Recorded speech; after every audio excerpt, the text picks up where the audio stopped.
오늘은 요한복음 15장 1절과 2절 말씀을 함께 나누어 보겠습니다. 요한복음 15장 1절과 2절 말씀 제가 봉독해 드리겠습니다. 나는 참 포도나무요 내 아버지는 농부라. 무릇 내게 붙어 있어 열매를 맺지 아니하는 가지는 아버지께서 그것을 제거해 버리시고 무릇 열매를 맺는 가지는 더 열매를 맺게 하려 하여 그것을 깨끗하게 하시느니라. 아멘. 주님께서는 자신의 죽음 그리고 부활과 승천 이후 제자들을 떠나가실 것이지만 성령을 보내어 저들과 함께 하실 것을 알려주셨습니다. 성령이 오심으로 제자들에게 일어날 놀라운 은혜와 변화들에 대해 설명해 주신 후 주님은 자신을 포도나무에 그리고 아버지를 농부에 비유하시며 또 하나의 사실을 알려주셨습니다. 마치 농부가 열매를 얻기 위해 포도나무를 정성껏 가꾸듯이 하나님께서는 예수님을 통하여 어떤 열매를 풍성하게 얻고자 애써 일하신다는 사실을 알려주셨습니다. 예수님께서 자신을 포도나무에 아버지를 농부에 비유하신 이 비유는 앞서서 말씀하셨던 다른 비유들처럼 깊은 역사적 배경을 가지고 있는 비유였습니다. 가장 먼저는 이사야 선지자가 이사야서 5장 1절과 2절에서 말한 포도나무 비유를 들 수 있습니다. 나는 내가 사랑하는 자를 위하여 노래하되 내가 사랑하는 자의 포도원을 노래하리라. 내가 사랑하는 자에게 포도원이 있으며 심히 기름진 산으로다. 땅을 파서 돌을 제하고 극상품 포도나무를 심었도다. 그 중에 망대를 세웠고 또 그 안에 술틀을 팠도다. 좋은 포도 몇 개를 발았다니 들포도를 맺었도다. 이사야 선지자의 이 비유 외에도 예레미야나 에스겔 선지자 역시 포도나무 비유를 베풀었지만 이스라엘과 그 역사를 포도나무에 비긴 비유의 뜻을 가장 깊이 드러내는 말씀은 시편 80편이라고 할 수 있습니다.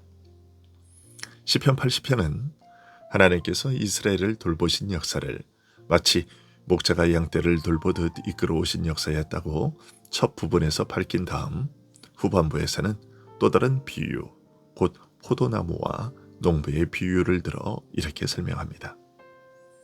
주께서 한 포도나무를 애굽에서 가져다가 민족들을 쫓아내시고 그것을 심으셨나이다.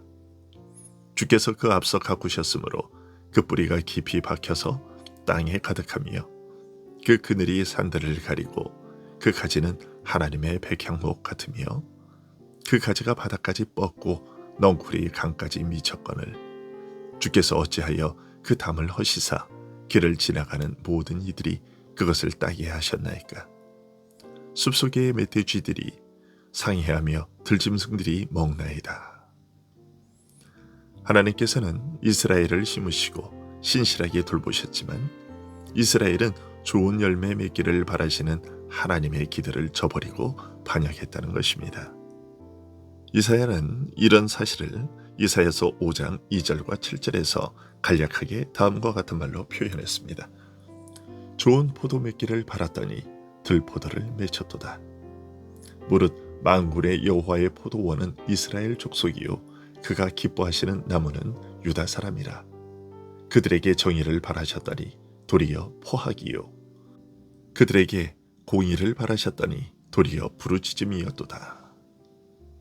하나님께서는 이러한 이스라엘을 버려 짓밟히게 하실 것을 이사야서 5장 5절과 6절에서 알리셨습니다. 이제 내가 내 포도원에 어떻게 행할지를 너희에게 이르리라.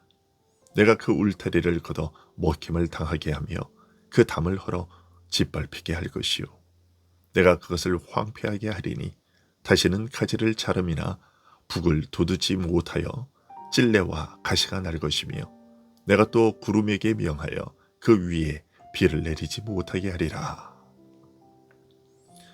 포도원을 황폐하게 하여 전혀 쓸모없게 할 것이라 하신 것입니다. 하나님께서 행하실 이러한 일들에 대하여 시편 80편 12절과 13절은 이렇게 말하고 있습니다. 주께서 어찌하여 그 담을 허시사 길을 지나가시는 모든 이들이 그것을 따게 하셨나이까. 숲속의 멧돼지들이 상해하며 들짐승들이 먹나이다. 하나님의 기대와 요구를 저버린 이스라엘을 심판하여 겪게 하신 그 비참한 상황을 탄식한 것입니다. 그러나 시편 80편은 여기서 멈추지 않습니다. 하나님께서 이스라엘을 향하여 품으신 선한 뜻을 포기하지 않으시고 오히려 긍휼을 베풀어 구원하실 것을 믿음으로 바라보며 이렇게 간구합니다. 만군의 하나님이여 구하옵나니 돌아오소서. 하늘에서 굽어보시고 이 포도나무를 돌보소서. 주의 오른손으로 심으신 줄기요 주를 위하여 힘있게 하신 가지니이다. 그것이 불타고 배임을 당하며 주의 면책으로 말미암아 멸망하오니 주의 오른쪽에 있는 자 곧 주를 위하여 힘있게 하신 인자에게 주의 손을 얹으소서. 그리하시면 우리가 주에게서 물러가지 아니하오리니 우리를 소생하게 하소서. 우리가 주의 이름을 부르리이다. 만군의 하나님 여호와여 우리를 돌이켜 주시고 주의 얼굴의 광채를 우리에게 비추소서. 우리가 구원을 얻으리이다.